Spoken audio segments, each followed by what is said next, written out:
You're listening to the Turf Talk podcast.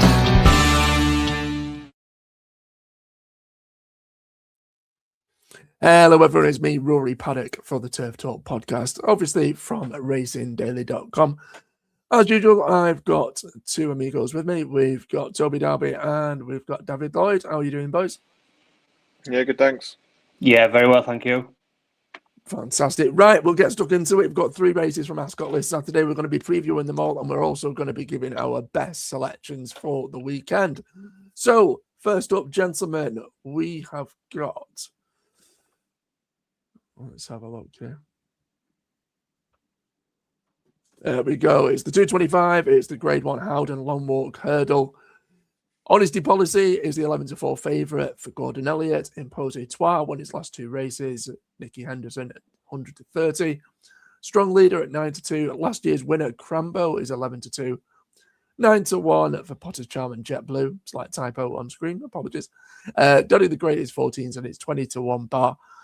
I want to come to you first, Toby. Honesty Policy finished second on its last start. That was its seasonal reappearance. Deserved favourite at 11-4? Yeah, I think so. Still a very lightly raced horse. Never finished out of the 2. It's his second last time to Jasmine DeVoe, who, whether you think he can jump or not, certainly has a good engine. And I do think it'll be between the 2 JP McManus horses. I'll be surprised if Strong Leader can reverse the form with Impose Etoile, despite the change in weight. I feel like although it was a great ride from Nico, I spoke about it on Twitter. At the last, he just seemed indecisive. He went up the middle, outside, inside, and in the end, sort of jumped in the back of Strong Leader with a clear run. I think he would have won by further. He won ease down anyway. I'm going to go with Honesty Policy. He's lightly raced, as I mentioned already, and just the perfect type for this. I feel like he comes here fresh, might need the run, who knows? But I think the market tells you what you need to know between the 2. And I would much prefer to have Mark Walsh on board. Obviously, you'd assume he gets the pick, although Nico riding for Nicky, who knows? There's quite a few in behind that are fair. I don't want to say no hopers, but it's for a Grade 1. There's some that are not Grade 1 horses. But yeah, Honesty Policy. I'd like to see Crambo run a good race. Not really been at it since winning this, but yeah, Honesty Policy. David, your thoughts? Anything at a bigger price, or is it, like Toby said, all about the head of the market? Yeah, I'm agreeing with Toby here, Rory. I'm with Honesty Policy as well. I think it's between the top 2, the 2 JP McManus horses. I'll side with Honesty Policy. He's the new kid on the block in this division, you may think. The younger legs, as he is a 5-year-old, obviously trained by Gordon Elliott, and their team are flying at the moment, obviously out in Ireland, but they have had even winners here at Ascot already this season. They've already sent a few horses over, including the likes of Woodhull, who's won the Ascot Hurdle. I think they'll win another one on Saturday with Honesty Policy, to be honest. Like Toby mentioned, he finished second on his latest start back in May, behind the current, the Antipus favourite at the time for the Stayers Hurdle in Jasmine DeVoe. So that reads decent form. Impose Etoile will be a tough horse to beat. Obviously, he was ridden well against Strong Leader Newbury on his latest start. But I think the younger legs with Honesty Policy and the fact that Gordon Elliott's team are flying at the moment, like I said, is going to pay dividends. Yeah, it's 3 across the board. I think it's between the 2 at the top of the market, the JP horses. And I'm siding with Honesty Policy. Like you said, David, it's nothing that the pair of you haven't said, but the Yard are in absolute flying form. It's got fresher legs. It's a 5-year-old. It's got arguably more room to progress. I think now, whether or not it's because of the owner and because of the trainer, etc., they've done well as a combination before with the likes of Sire de Burley in this sort of sphere. Whether or not it's Sire de Burley 2.0, we'll wait to see. Maybe not just yet, but Honesty Policy from a banging form Yard, they're not going to be sending it over here just to be an also run. I think, like you touched upon, I don't think it's the strongest renewal. I mean, perhaps a little bit harsh on the likes of Crambo, who won it last year, and Strong Leader. But the rest, aside from the top 4 in the betting, it'd be a massive shock if anything else did anything. Honesty Policy and Impose Etoile, I think those are the 2 standout. Whether or not you want to sort of edge your bets and do a reverse forecast, maybe worth a couple of quid. But Gun to the head out of the two, I think it's going to be the current favourite, Honesty Policy. That's the one for me to beat. Sticking with Ascot, chaps, the next race is the 3 o'clock. It's the Howden Silver Cup. It's a handicap chase. Blow Your Wad is the current 5-1 favourite. You can see on screen. Pick Rock, who was 6th in the Coral Gold Cup at Newbury last time out. So there's actually quite a few of these runners were at Newbury last time out and were sort of somewhere down the field. Johnny Who, 6-1. Another massive typo, but that's meant to say Victorino. I've decided to keep random letters on the screen. Henry's Friends, 9-1. Transmissions, 9s. Highlands, 11s. And 3 under 3-5 is 16. 20-1 bar. Going to come to you, David. Anything at a price or? I'm siding with another short price favourite here, to Rory, unfortunately. But you did mention about Pickrock and his latest start at Newbury last month. Like you said, he ran at Newbury, finished 6th. It was a decent run for him. He carries next to no weight in this race on Saturday. I think he carries in the region of 10 stone, 4 to 10 stone, 8. I'm not entirely sure, but he does carry next to no weight. One run at the track he has had before, and he was a winner over hurdles in his novice hurdle days at Ascot. Like I said, his Coral Gold Cup run was decent. He's still on the same mark from that day in arguably a weaker race than it was at Newbury. He won't mind the ground either. I think he ticks a lot of the boxes I want for an Ascot run. And obviously Ben Pauling, Ben Jones, they'll have a lot of runners over Christmas. I think this one will kickstart their festive season with a win. Brilliant. And your thoughts, Toby? Yeah, I think I too am going to go to the Coral Gold Cup. Pickrock as well really didn't get a good start in that race, so it can be marked up for the 5th place. I'm going to go for one that was way down the field that day. Victorino, he absolutely loves Ascot, absolutely loves it. Won this race last year. I'm hoping that it was sort of like a stepping stone to this race, the Coral Gold Cup. He didn't really run too well, finished way down the field. But I think he's the same rating as winning this race last year. I would imagine all roads have led to coming back here. So Charlie Deutsch as well. What a man in the saddle. Venetia Williams was a bit out of sorts, as she kind of usually is at the beginning of the season. And maybe took a little bit while to get going. She's still not firing in winners left, right, and centre, but they are winning, which is always a positive. I would just like to give a shout to leave of absence. He was pulled up last time after sort of getting a challenging lead. If he were to get a easier lead, which probably won't in this race, but they sort of did blow his handicap mark out of the water when winning a novice chase. Although they loved it, they probably did scupper any chances of picking up a big handicap this year. But yeah, that's one at a big price leave of absence. But Victorino, Charlie Deutsch, Venetia Williams. I'm not quite sure what the ground's going to do at the minute. It's good soft in places.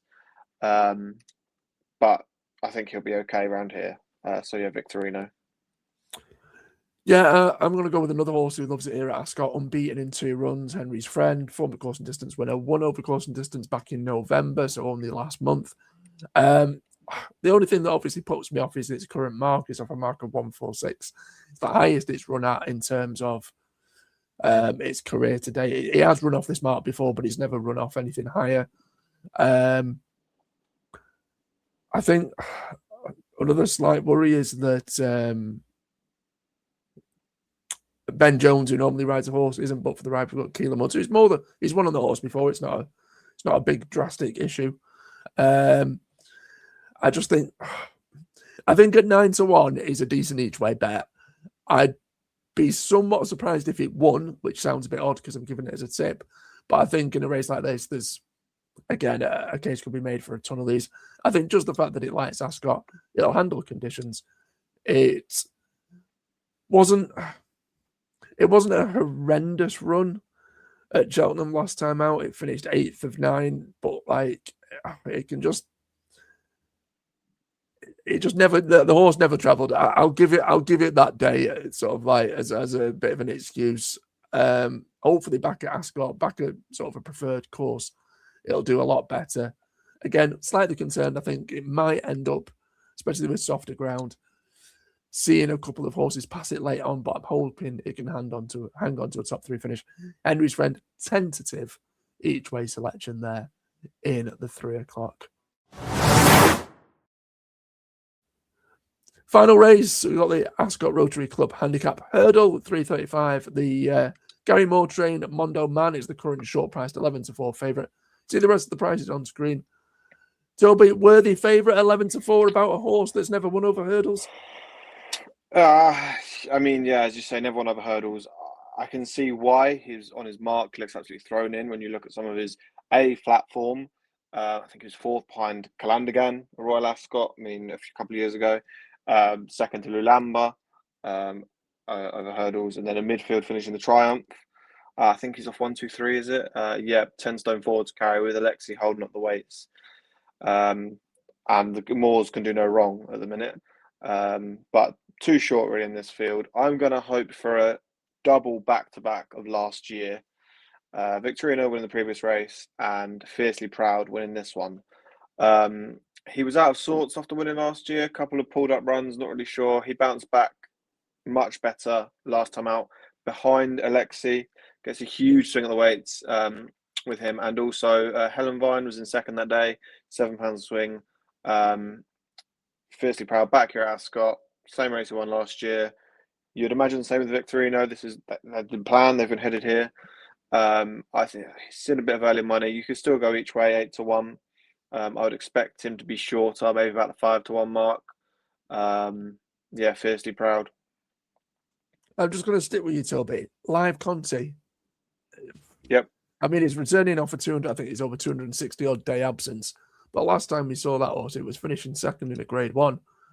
Handicap debutant, 14-1. Is that too big a price, or? It could be. I think, as is very much the way with the Skeltons, if he's 4-1 on the day, you know he's probably going to win. Equally, he could be 20, 33s because, as you say, handicap debut. Today could be the day. Today might not be the day, or Saturday. And I think you will know based on the price. If you do think he's absolutely thrown in, although off quite a high weight, 143, as you say, could be quite lenient for a Grade 1 second place last time. You will know, is the way I see it. If he's still around the same price, he's probably not tuned up for this. David, where's your money going in this one, mate? Yeah, I'm torn in this race, guys. I like 2, but I will stick with one of the 2. I think Will Full and Fiercely Proud. They're both on the same mark for this race, and both have had good reappearance comeback runs this season already. So like I said, I'm torn between the 2. They're going to go off like the clappers in this race. I think it's going to be a helter-skelter pace, and it could come down to the ground and who runs patiently in midfield. And if that's the case, then I may side with Fiercely Proud, as he won a Grade 3 at the track last season. Toby has mentioned that. Like I said, Will Full had a good reappearance when I chepped up behind Celtic Dino. I think Alexi was in that race too, and obviously that form has been boosted. Fiercely Proud obviously won on this track last season in the Grade 3. And Toby did mention he had a bit of out of sort runs in between the rest of the season last campaign. But I think he'll come back to his best on this track. And at 8-1, he's a good each way bit of value in the race as well. So it's going to be between the 2, but I'll side with Fiercely Proud based on the fact he's had good runs on the track before. Yeah, again, another shout from myself for Fiercely Proud. But I think, similar to yourself, David, there's like 2 or 3 in this that I could easily make a case for. And I know it's been boring, they've all been mentioned, but Fiercely Proud, course and distance winner. Mondo Man, I think, is chucked in, and Gary Moore obviously loves the plot job. He's yard of flying at the minute. And Live Conti, if it was shown on their bare form in terms of the best of their best, Live Conti at 14-1 was way too big. But it's really tricky. Mondo Man, way too short, but could you see that horse hacking up and bolting in off that mark? Absolutely. Live Conti, way too big. But like you said, Toby, can you trust the Skeltons with a horse of that nature? I think, like you said, the betting is going to be the biggest sort of telling factor. We don't know that yet at 14-1. Fiercely Proud, been there, done it. But the only thing that's worrying me is I think he might have a little bit too much weight to carry. I mean, compared to I mean, what's the highest it's won off? I mean, the highest it's won off in terms of handicap company. Let me double check. Is 128. It runs off 135. Don't get me wrong, its fifth last time out was decent enough. Oh, gun to the head. I think Mondo Man will finish in the top 3, but you can't be backing that at 11-4. You know what? Again, a bit boring. Small stakes play, live Conti, just to hopefully, if I want to get it at 14-1 now, a couple of quid this evening, and if it ends up going off at 6-1, 7-1, and hopefully it does, the money's already on. The money's down from Team Skelton, and hopefully that's a decent sort of indicator. But again, anyone who was backing Fiercely Proud, I couldn't put you off either. I think that's one for any sort of short list as well. So those are our 3 for Saturday, chaps. Looking elsewhere, we've obviously got Ascot under wraps. We've got them sorted. We've got 3 winners. Happy days. Where else would we be putting our money? Best bets for the weekend. I'm going to kickstart off with you, David, if that's all right. Yeah, thank you. I'll go to Haydock on Saturday in the Tommy Whittle. I think you got Top of the Bill, who won at Haydock last time out. He reappears against a horse called Saladin's Son in the Tommy Whittle on Saturday. I think Saladin's Son is better off of the weights than him, a lot better off the weights than Top of the Bill. So I'll side with Saladin's Son in that race on Saturday. It's going to be a traditional ground at Haydock come the day, I think. And you want a horse that's going to be that can travel in deep ground, in deep conditions for a long period of time. I think Saladin's Son does tick the box. He goes off at better weights than Top of the Bill, who won last time out. There's a few horses in there who carry a lot of weight, and he's not one of them. So I think that'll be beneficial to him. He's roughly 11-2 for Ben Godfrey and Anthony Honeyball, and I'll take my chance. If he carries 10 stone 5 off 1-2-2, I think that'll be a decent bit of weight carrying if they can get that through the mud at Haydock. So he'll be my selection in the Tommy Whittle at Haydock on Saturday. Brilliant, mate. And Toby, your best one for Saturday? Yeah, I'm also going to Haydock. I do quite like David's shout as well, so I would give that a little mention. I'm going to go, and this is quite contradictory, to the Skeltons, and mainly because it's just a race where the form has heavily stacked up. We have Pony Soprano in the 1:30 at Haydock, the race before the Tommy Whittle. Tristan Durrell rides. There was, not last time out, the time before, it was beaten 12 lengths by Wade Out, with Wendigo back in second.